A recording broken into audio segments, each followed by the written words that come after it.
আসসালামু আলাইকুম রহমতুল্লাহি বারকাতুহু। সম্মানিত দর্শকবৃন্দ,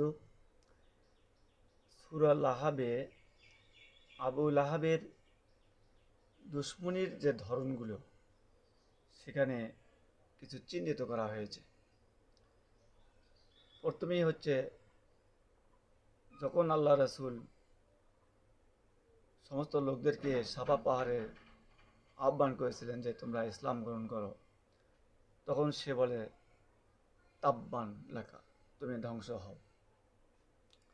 একদিন রাসূল সাল্লাল্লাহু আলাইহি সাল্লামকে জিজ্ঞাসা করলো যে তোমার ধর্ম গ্রহণ করলে আমি কি পাবো? আল্লাহ রাসূল বললেন, অন্য লোকেরা যা পাবে আপনি তাই পাবেন। তখন বল তাব্বান, তুমি ধ্বংস হও।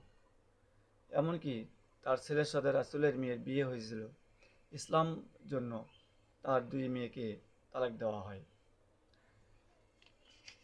শুধু তাই নয়,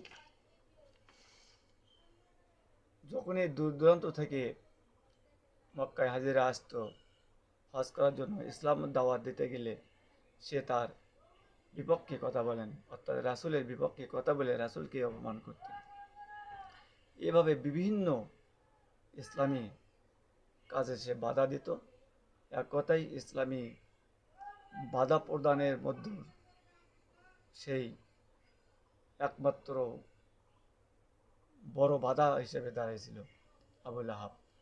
যার কারণে তার পরিচিত সম্পর্কে সূরা লাহাবে স্পষ্টভাবে বলেছে যে তার কি অবস্থা, তার কি ভয়াবহ